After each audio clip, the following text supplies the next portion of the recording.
पवित्र यज्ञशाला में उपस्थित माननीय उप प्रधान जी, मंत्री, धार्मिक सज्जन वृंद, वंदनीय नाथ। महर्षि दयानंद कृत ऋग्वेद आदि भाष्य भूमिका, वेद उत्पत्ति विषय, पृष्ठ संख्या 14।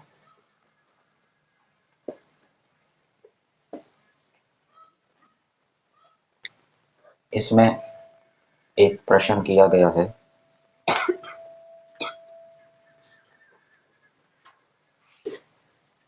कि चार मुख के ब्रह्मा जी ने वेदों को रचा।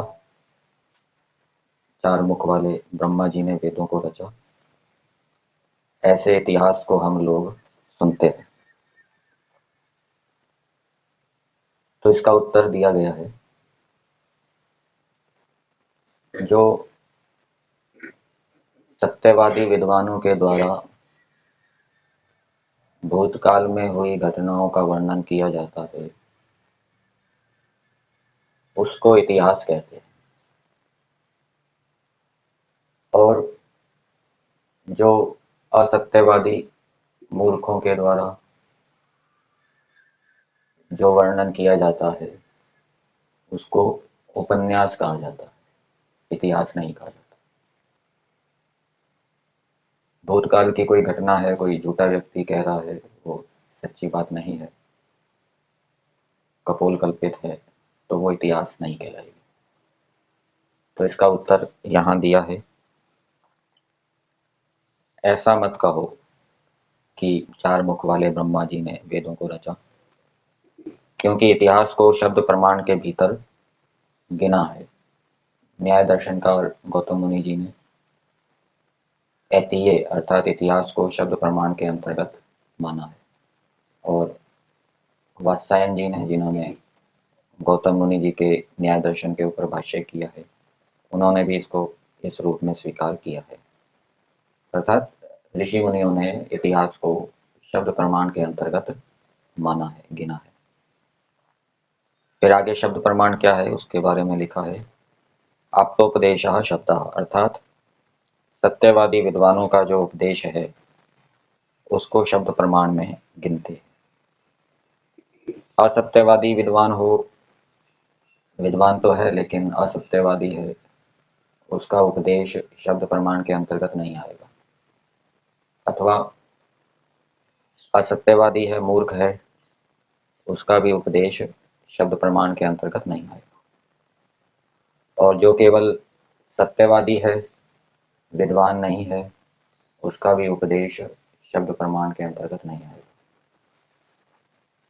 ऐसा न्याय दर्शन में गौतम आचार्य ने लिखा है।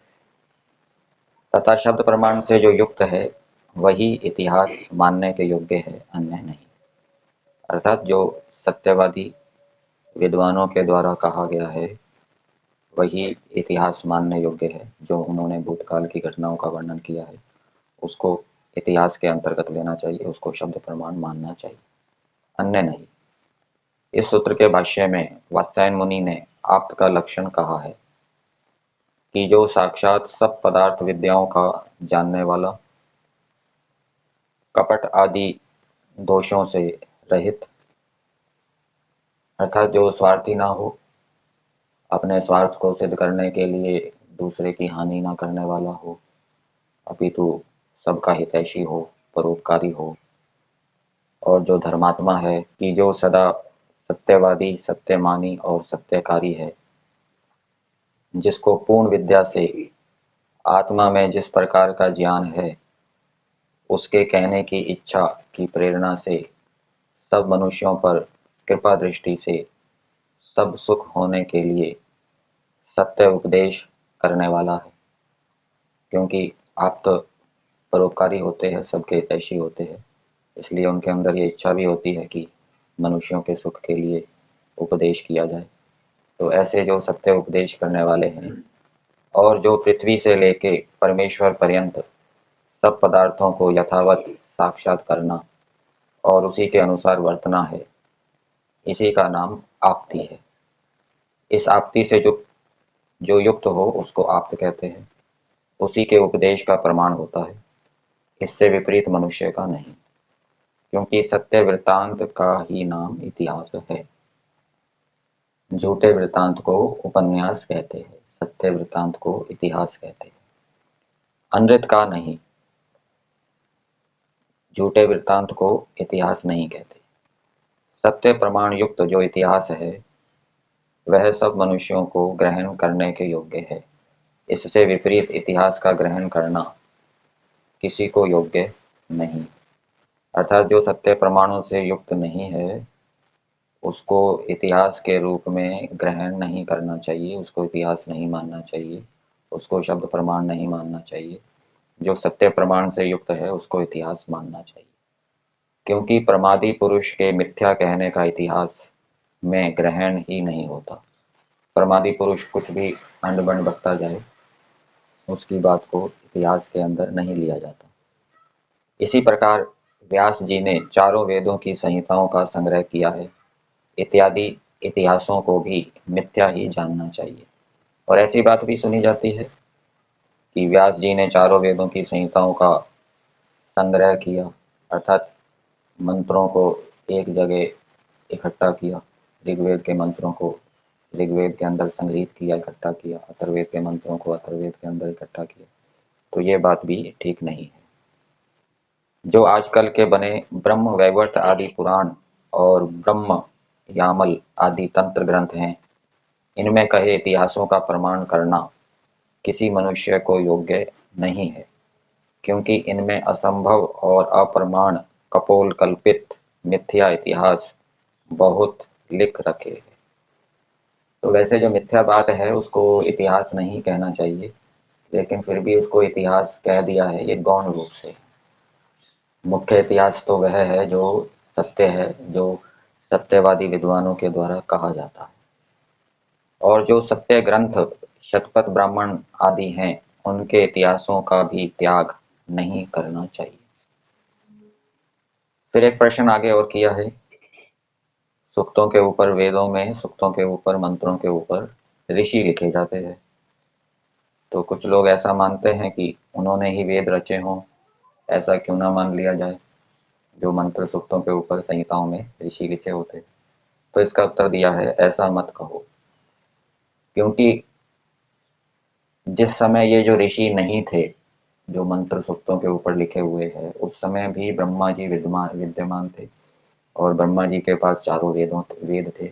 तो जब ब्रह्मा जी के पास चारों वेद थे तो ऐसा कैसे कह सकते हैं कि आगे जो ऋषि उत्पन्न हुए उन्होंने वेदों को रचा, क्योंकि ब्रह्मा आदि ने भी वेदों को पढ़ा है और वो ब्रह्मा आदि ऋषि जो मंत्र और सूक्तों के ऊपर जो ऋषि लिखे हुए हैं उनसे पहले विद्यमान थे, ऐसा शास्त्रों में वर्णन आता है।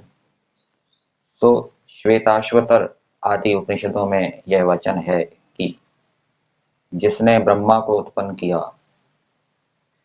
जिसने अर्थात परमात्मा ने, जिस परमात्मा ने ब्रह्मा को उत्पन्न किया और ब्रह्मा आदि को सृष्टि के आदि में अग्नि आदि के द्वारा वेदों का भी उपदेश किया, अर्थात ब्रह्मा आदि को सृष्टि के आदि में परमेश्वर ने जो सृष्टि के प्रारंभ में अग्नि, वायु, आदित्य, अंगिरा इन चार ऋषियों को एक एक वेदों का ज्ञान दिया, फिर उनको प्रेरित भी किया कि तुम ब्रह्मा आदि ऋषियों को ये चारों वेदों का ज्ञान कराओ।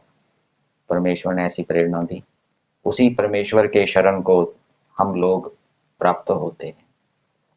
इसी प्रकार ऋषियों ने भी वेदों को पढ़ा है।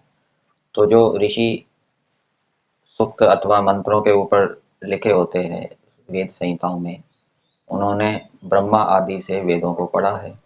तो ऐसे कैसे कह सकते हैं कि उन ऋषियों ने जो कि वेद मंत्रों के ऊपर या सूक्तों के ऊपर लिखे हैं उन्होंने उनको रचा है, क्योंकि जब मरीचि आदि ऋषि और व्यास आदि मुनियों का जन्म भी नहीं हुआ था उस समय में भी ब्रह्मा आदि के समीप वेदों का वर्तमान था।